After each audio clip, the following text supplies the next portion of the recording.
Shalom pemirsa CPN Indonesia semua. Bertemu lagi dengan saya di dalam pembahasan buku Agama yang Bersinar, di mana buku ini diambil dari tulisan Nyonya Ellen G. White, di mana buku ini ditulis dalam bahasa yang jelas, sederhana dan indah.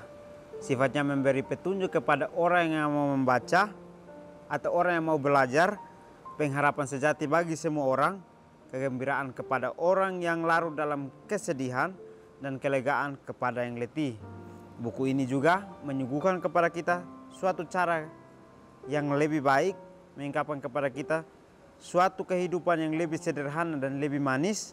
Semua pembaca akan penuh dengan kegembiraan dan kesukaan, bersinar menyinarkan kasihnya dimanapun kita berada.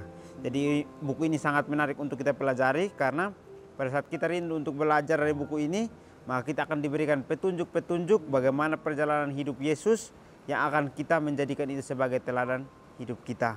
Dan juga buku ini juga akan mengungkapkan kepada kita suatu kehidupan yang lebih sederhana dan lebih manis, sehingga kita bisa memiliki kegembiraan dan kesukaan. Sehingga pada saat kita memiliki kegembiraan dan kesukaan, kita memiliki satu sinar dari sinar terang kebenaran Tuhan, sehingga sinar itu kita bisa pancarkan dimanapun kita berada. Jadi buku ini sangat menarik untuk kita pelajari. Buku ini akan memberikan kita banyak sekali petunjuk tentang kehidupan Tuhan yang harus kita contohi dan juga harus kita ikuti. Bacaan kita kali ini saya ambil di halaman 204 dengan judul Siap Menggunakan dan Digunakan. Sebelum saya masuk kepada bacaan, saya memohon kepada kita semua, jika ada saudara-saudara kita yang sedang beraktivitas di dekat kita, marilah kita mengajak untuk kita berhenti sejenak, untuk kita bisa mendengarkan akan amaran Tuhan yang sekarang ini, karena Tuhan memberikan kita pelajaran yang baik untuk kita dapat dengarkan. Ayat intinya terambil dalam 2 Korintus 12 ayat 15 yang berbunyi, "Karena itu aku suka mengorbankan milikku, bahkan mengorbankan diriku untuk kamu. Jadi jika aku sangat mengasihi kamu, masakan aku semakin kurang dikasihi? Betapa susahnya sekalipun pekerjaan mereka, pekerja-pekerja yang benar tidak bersungut. Mereka siap sedia untuk menghabiskan waktu dan bersedia untuk digunakan. Tetapi merupakan pekerjaan yang menggembirakan, dilaksanakan dengan hati yang bersuka. Bersukacita dalam Tuhan dinyatakan melalui Yesus Kristus. Kesukaan mereka adalah kesukaan yang diletakkan di hadapan Kristus, melakukan kehendak Dia yang mengutus aku dan menyelesaikan pekerjaannya. Mereka bekerja sama dengan Tuhan. Kemuliaan itu, pikiran ini membesarkan hati dalam segala bentuk pekerjaan, merangkul kehendak, membangkitkan semangat untuk menghadapi apapun yang terjadi. Bekerja dengan hati yang tidak mementingkan diri, dimuliakan dengan menjadi peserta dari penderitaan Kristus, membagikan kasih sayang dan bekerja sama dengan Dia dalam pekerjaannya. Mereka menolong untuk memperluas kesukaannya dan membawa kehormatan serta kepujian kepada namanya yang ditinggikan." Jadi pelajaran kita sangat menarik ya.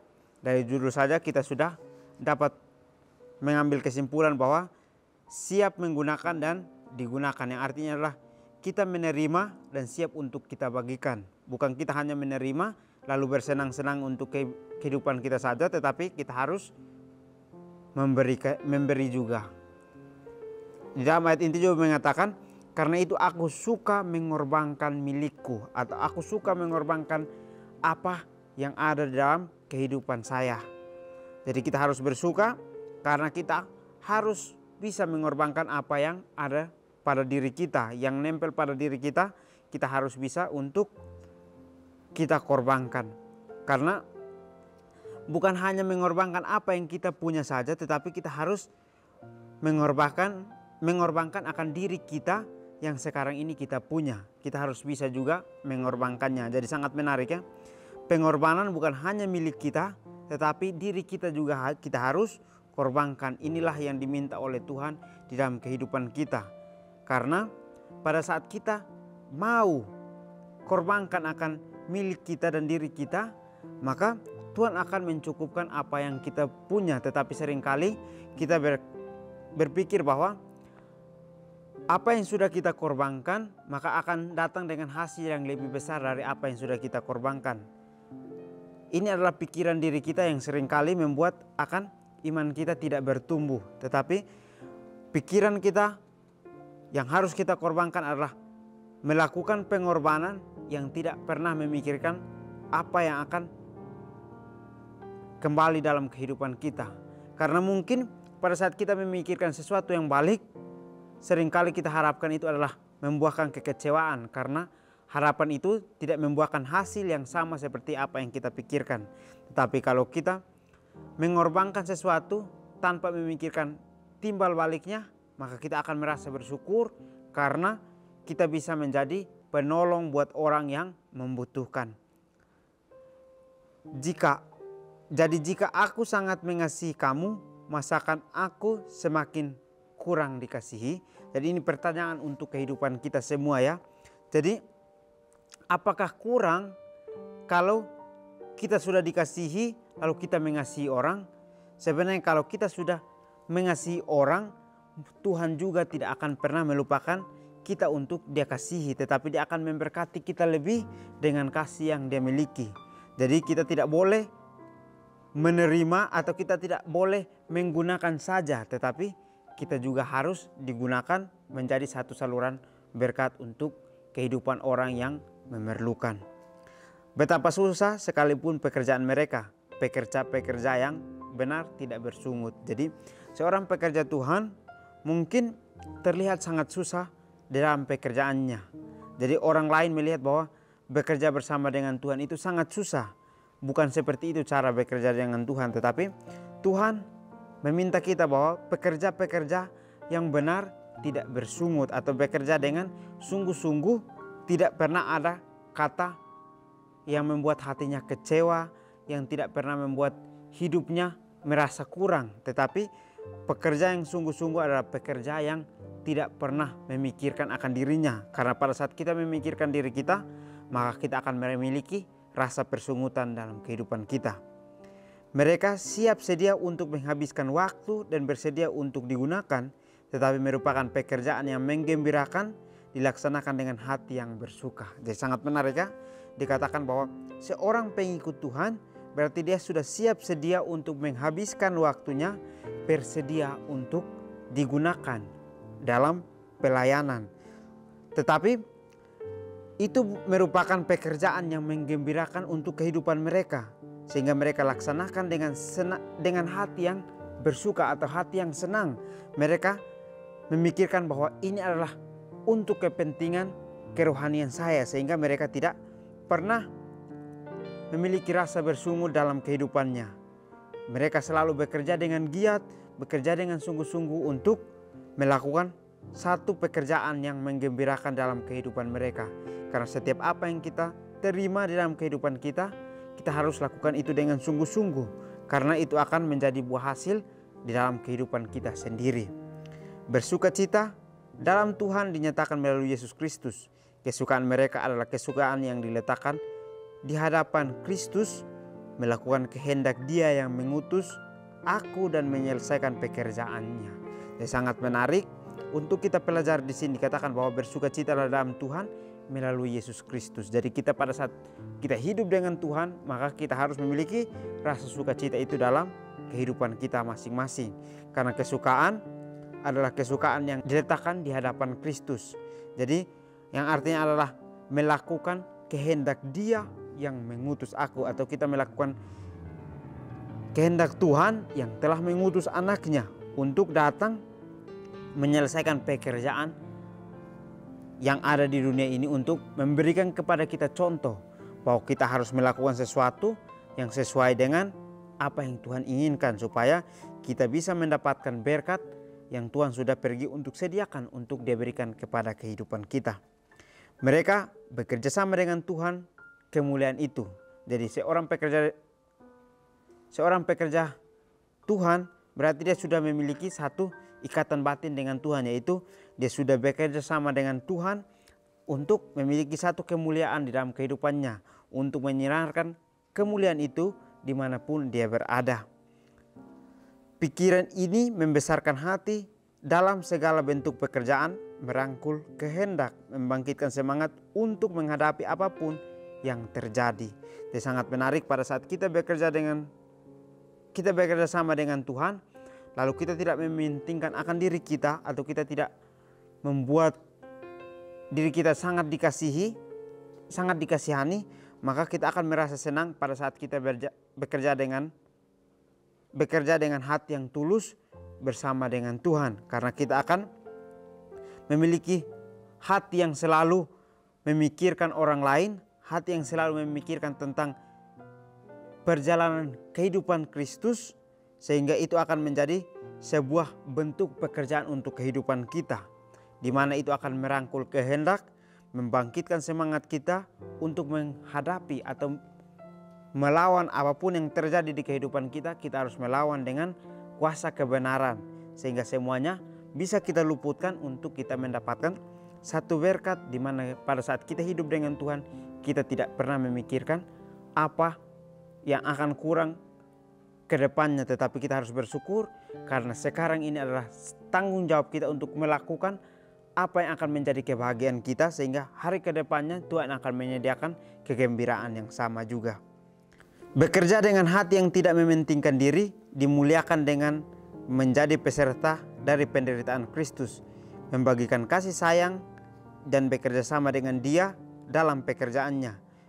Mereka menolong untuk memperluas kesukaannya dan membawa kehormatan serta kepujian kepada namanya yang ditinggikan. Ya, sangat menarik ya, dikatakan di sini, dikatakan bahwa bekerja dengan hati yang tidak mementingkan diri, atau hati yang tidak mau untuk dirinya sendiri, atau tidak hanya mau untuk menggunakan saja, tetapi di sini dikatakan bahwa kita harus bisa juga digunakan. Bukan hanya menggunakan saja, tapi kita harus juga digunakan, sehingga kita bisa membagikan akan pengalaman-pengalaman yang Tuhan berikan dalam kehidupan kita, supaya Tuhan bisa memuliakan kita untuk menjadi peserta penderitaan Kristus yang sudah kita alami, sehingga kita bisa membagikan akan kasih sayang itu dan bekerja sama dengan Dia dalam pekerjaan pelayanan kebenarannya. Jadi kita yang menolong untuk memperluas kesukaannya dan membawa kehormatan serta kepujian kepada namanya yang ditinggikan. Jadi kita diminta untuk bisa menjadi orang yang selalu siap sedia, tidak pernah mengeluh akan waktunya, tetapi dia sudah bersedia untuk digunakan untuk memperluas kesukaannya dan membawa kehormatan serta kepujian kepada namanya yang ditinggikan pada saat melakukan pekerjaan Kristus. Jadi sangat menarik di sini, kita harus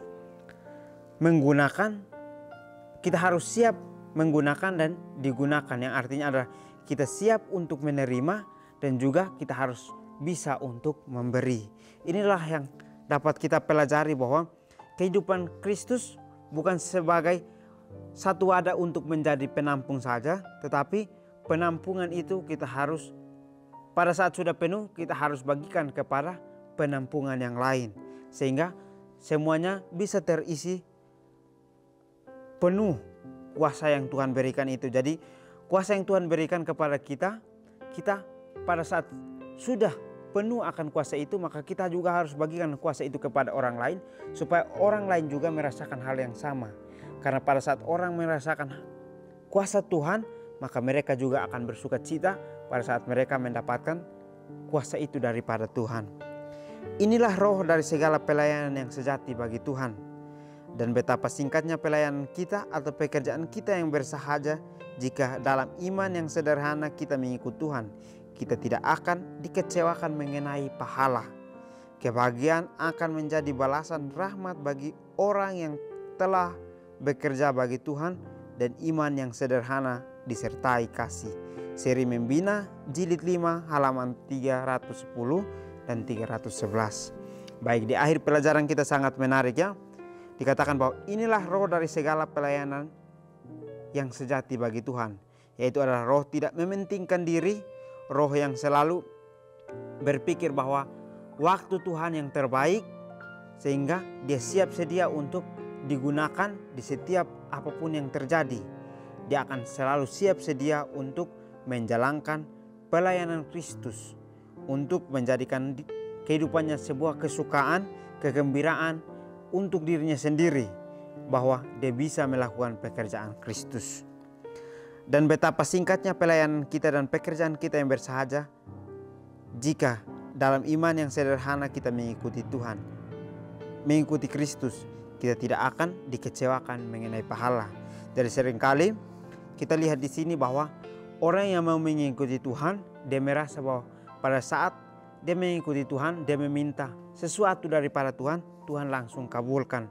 Tetapi di sini dikatakan bahwa pada saat kita melakukan pelayanan kita dengan singkat, sehingga pekerjaan kita hanya bersahaja dengan iman yang kita miliki, yang sederhana untuk mengikuti Tuhan ini, kita tidak akan dikecewakan dengan pahala.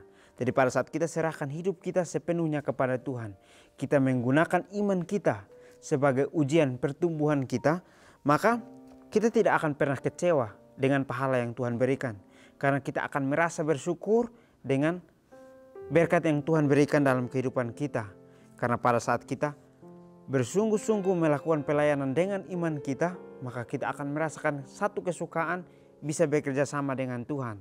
Sehingga kita tidak pernah berpikir lagi tentang bagaimana berkat yang akan kita dapatkan, bagaimana akan pahala yang akan kita miliki ke depan. Tetapi Tuhan akan mencukupkan semuanya untuk kehidupan kita. Kebahagiaan akan menjadi balasan rahmat bagi orang yang telah bekerja bagi Tuhan, dan iman yang sederhana disertai kasih. Jadi sangat menarik ya, kebahagiaan akan menjadi balasan rahmat bagi mereka yang bekerja dengan Tuhan, bekerja bagi Tuhan. Jadi sangat menarik, pada saat kita bekerja dengan Tuhan, kita akan memiliki balasan. Tetapi balasan itu kita tidak bisa langsung meminta begitu saja, tetapi kita harus melakukan sesuatu yang membuat iman kita bertumbuh, sehingga Tuhan akan memberikan kita balasan itu dengan merasakan kegembiraan. Jadi kalau kita sudah merasa bahagia berjalan bersama dengan Tuhan, berarti kita sedang mendapatkan balasan yang Tuhan berikan di dalam kehidupan kita. Dan dengan iman yang sederhana disertai kasih, kita akan melakukan semua pelayanan kita dengan sungguh-sungguh. Jadi pelajaran kita sangat menarik untuk kita pelajari di sini. Dikatakan bahwa siap menggunakan dan digunakan, atau kita siap untuk mengorbankan milik kita, mengorbankan diri kita untuk digunakan di dalam pelayanan Kristus. Karena Tuhan sudah mengasihi kita, mengapa kita masih merasakan kurangnya kasih dari Tuhan untuk kehidupan kita. Jadi kita tidak boleh merasa kurang akan kasih yang Tuhan berikan, tetapi kita harus menjadikan kasih itu untuk memberikan kepada orang lain, supaya orang lain juga mendapatkan kasih itu daripada Tuhan. Mungkin ini saja pelajaran yang dapat saya bahas. Kiranya kita bertemu lagi di pertemuan selanjutnya. Kiranya Tuhan Yesus memberkati kita semua.